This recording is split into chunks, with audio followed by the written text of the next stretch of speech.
Hello Guardians, it is Ebontis here, and in this video I want to go through the possible perk combinations for the Dawning weapons that I am looking for. Again, these are my opinion, and you can completely have your own. If you do have different opinions or like a good perk loadout that you're looking for, throw that in the comments down below, so if there's something I may have missed or, you know, some specific thing about a weapon I just may have forgotten, that way you guys can share it with everybody. But I want to go through the 4 weapons from the Dawning. We're going to start with Cold Front, and we're going to see what the options are for kind of PvE and PvP loadouts and kind of why.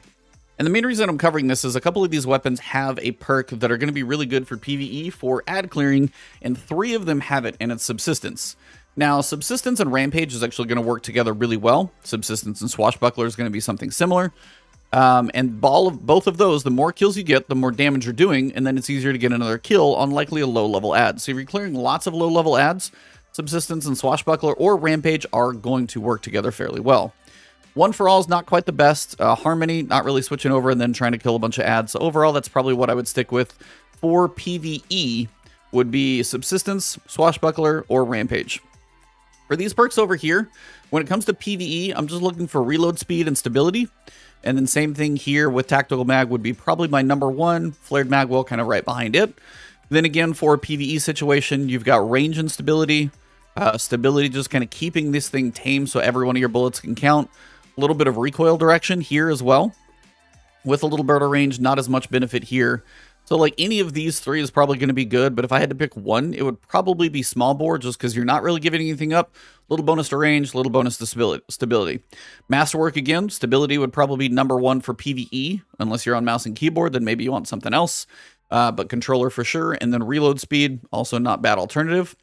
Your recoil direction is 92. It's going to be fairly vertical. You don't really need to do a counterbalance to take this thing to 100 because you're kind of wasting it. At this point, you could do something depending on what you're working on. If you got Rampage, you could throw Rampage spec, make that last longer, keep that proc up a little more. Depending on what you're doing with this weapon, like if you want to kill little ads with it, minor spec. If you really want that bonus damage, making that even easier. But overall, that's probably what I would be looking for PvE. For PvP, you're going to be looking more for range, so accurized rounds.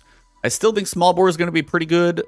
Just to manage it, you could go hammer forged rifling if you want to get that bonus range, but I'll take a little less range with the bonus to stability. Likely for PvP, as I would use this one, you could go Harmony and Quick Draw. You could go Perpetual Motion pretty much any time as well. While you're moving, it takes a little bit to stack up though, so that might be one that pairs better with something else. Even Rampage, but Harmony and Quick Draw is actually going to work very well because you could bring it out after getting a kill with another weapon, kind of be ready to go. Under Pressure does give you a little accuracy if you start getting to the bottom of the magazine, but Perpetual Motion, if you're just like running around a map with this thing, kind of know you got some tight corridors, is going to work fairly well. And with Perpetual Motion, I would probably still do something like Rampage or Swashbuckler. Probably not going to do Thresh, not really going to do One for All. That's most of what I would probably do. Range and stability. Get your most range without giving too much up. Quick Draw, and then, you know, whatever, like Quick Draw and Harmony would be a great switch after a kill. Perpetual Motion, something like Rampage would probably be good if you're trying to run around and use this thing for continually getting kills. That's what I'm kind of looking for Cold Front. I'm not going to go through every perk and every option, just some general ideas for you guys. Let's go to the next one. The next one I want to go over is Avalanche, and Avalanche is a cool one because, again, this time we actually got Subsistence on it with regards to ad clearing, and if you get something like Adrenaline Junkie, it's actually, or Swashbuckler, either one's going to work because they're very functionally the same now. The more stacks of these 2 you get, the more damage you're doing, and then if you're doing more damage, you're clearing more ads quicker, and therefore reloading your magazine even faster. So that one's actually a really good way to go, and honestly, I would probably take Adrenaline now because you could chunk a grenade out and probably get a kill on something small as opposed to waiting to punch it. And then have that 5-stack ready to go, and then just start killing stuff with that 5-stack, and then keep that 5-stack up as you kill it, reloading the magazine. Nice benefits there. So overall, that one's probably the main one I would go for in this one because it's going to get hit hard, clear little ads, actually do fairly well. Now, this is a 70 recoil, so to make that thing a bit more vertical, Counterbalance now brings that directly to 85 straight up in the top, so that's actually a pretty good way to handle that one. As we don't have anything that manages a whole bunch of recoil here, it's all about zoom, range, and handling on our sights this time. Optimally, again, here, you've got bonus to zoom and bonus to range. Not a bad way to go, but you give up a little bit of handling. And then this one's a nice one as well, the front scope, because zoom, handling, and range without giving anything up. That's a pretty good way to go. For PvE and killing stuff, Light Mag, a little faster reload, little bonus to range, not a bad way to go. Appended mag, though, getting a longer magazine, allowing subsistence to do more is probably what you're going to go with. I tend not to want to do extended mag, mostly because you're giving up that chunk of reload speed, and you're only usually getting, like, look, 5 more bullets, but that reload speed is going to be much slower. So I think appended mag is usually what I would probably run with.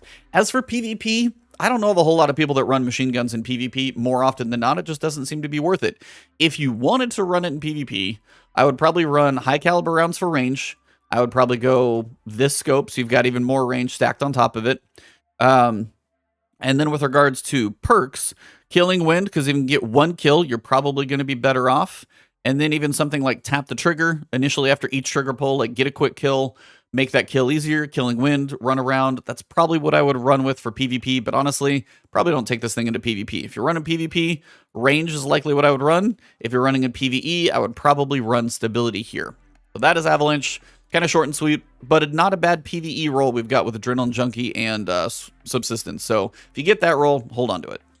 Glacioclasm is the next one, and we did get another kind of fun pair of perks that no other fusion rifle can get this, and it's basically Subsistence and Reservoir Burst. That's what most people are probably going to be going for on this one. Small bore stability and range isn't bad. Stability and handling, again, not too shabby. Arrowhead break for recoil direction and handling. Probably go small bore first, and then arrowhead break if I had to kind of pick a 1 and 2. Now, this is a high-impact fusion rifle. It's going to take a long time to charge up. So if you are trying to get that, big hit and then reload and get another one out, depending on how many adds you're trying to clear, accelerated coils is not really going to hurt you that much. It's going to charge a little bit faster, and you could even do charge time. Don't even think like, you'll give up a little bit for it, but it's not that big of a deal if you do. And then the nice thing is, accelerated coils, you get a little bit faster charge time, which honestly, it's not going to help that much, but high impact frame, you're not going to give up enough impact for it to matter. It's still going to hit like a truck, basically, is the whole point. And then, kind of as an alternative with regards to Subsistence, is Slide Shot. Not quite as good, because Subsistence, you get a kill, you're reloaded, Reservoir Burst is ready to go immediately. Now, if you get a kill with Reservoir Burst and you have Slide Shot, you do have to do a run, a little bit of slide, but depending on if you're like running around clearing ads, if you remember to slide before, you actually can reload it and just have Reservoir Burst ready to go. Overall, that would be like kind of a second alternative, but your main one for PvE is going to be Subsistence, Reservoir Burst. If you get those two together, honestly, everything else over here is negligible because these are your main two you're going for. I don't imagine a lot of people using a high impact frame right now in PvP, just because the charge time is so slow. I don't think you're going to get a whole lot of benefit out of something like this one. If you did, something like stability or range would have some benefit to it. Recoil direction is reasonable. If you get something like, under pressure, since you only start with 2, now you've got bonus stability and accuracy. High impact reserves, if you want it to hit harder in PvP, again, similar thing. And then if you bring that one out, you could even go for stability or accelerated coils. You're still going to hit plenty hard with accelerated coils. And then same thing, I still tend to keep most of those on. You can get a little bit more range here, a little bit more stability, but small bore has both at a reasonable number. That's why I tend to leave that one on. And other than that, you could go range, you could go stability here. But again, getting that thing to charge, if you're trying to use it in PvP, slightly faster charge is going to be fine. So that's Glacioclasm. The biggest thing about it, Subsistence and Reservoir Burst, are your two biggest things that you're going for. If you can find that, keep it, lock it down. You'll be able to have some fun with that. Finally, we come to Zephyr, and the biggest thing about this one, it is a stasis sword that can slow targets down and eventually freeze them. Nothing else can really do that. So if this is the main thing that you're going for with Cold Steel, powered sword hits slow targets. You could pair it with Tireless Blade. Sword ammo granted after every other powered sword kill, so depending on if you're killing or hitting, it's kind of optional. Powered sword slow hits, again, light attack hits here will grant you some sword ammo, so depending on if you're going, Relentless Strikes, get some ammo back. And then you can do a powered sword hit for slowing, would be a decent option. Down here, sword final blows. So depending on if you're killing or freezing is kind of a counter alternative here. Sword final blows grant increased charge rate, which is going to help that heavy ammo come back. So if you kill other stuff, keep smacking the big guy around, you could use that one. But generally, like Relentless Strikes, you could get some shots in, get you some ammo back, and then go for the freeze every so often. So that's actually not a bad combination. If you're killing a lot of ads, Duelist Trance and Assassin's Blade, a kill gives you movement speed and damage of 15%, and Kills increase charge rate, efficiency, and defense. So if you're just trying to mow down a bunch of ads with a sword, Duelist Trance and Assassin's Blade, not a bad combo. But again, your main point of the Stasis sword is going to be Cold Steel. Now, granted, if you get a Zephyr with a Relentless Strikes and Whirlwind Blade, keep it. I promise you, that's still one of the best combinations that you can get. Keep swinging to get your ammo back, and then as you do strikes, you increase that damage stack. It takes 10 to get the full stack of 30% now, but again, if you're just smashing a boss for a while and you don't have a Relentless Whirlwind Blade on any other type of sword, hold on to this one. But the unique thing about this sword is Cold Steel, and you could honestly pair that with quite a few different things. Relentless Strike seems pretty reasonable. Tireless Blade, not bad if you're going for the kills and freezing, but if you're trying to slow something down and freeze, Relentless and Cold Steel would probably be my optimal one. Swordsman's Guard would be number one best choice here. Balance kind of right behind that one. Hungry Edge actually doesn't hurt the impact, but gives you a little extra ammo, and that's not a bad way to go. Tempered Edge gives you a little impact and ammo, so again, you're at 62, getting a little bonus to impact. Jagged Edge does lose a decent chunk of ammo, though, but it does give you the most impact as well. So, I mean, that's the main thing. With regards to this, I would just put on, like, if you're surrounded by a lot of ads, not a bad way to go. But mostly whatever you're killing, majors, bosses, minors, just kind of optimize it for that. And of course, every sword's always going to have that masterwork of impact. So that is your main loadouts for Zephyr, Glacioclasm, Avalanche, and Cold Front that I am looking for. If you guys are looking for something different, put a comment below and let me know why, because I don't always think of every perk combination and the reason behind it, because nobody thinks of everything. So throw those in the comments below. If you guys did enjoy this video, though, drop a like below. If you guys want to find me on Twitter, it is at Ebontis. On Twitch.tv, it's Ebontis. And right here on YouTube, if you haven't subbed yet, nice way to support me is just hit that sub button. If you want to see future videos from me, hit that alert bell so they can try and make it to you. And then if you want to support me directly, you can join the channel as a member after you sub, or you can find my Patreon in the link down below. Thank you very much, and have a good one.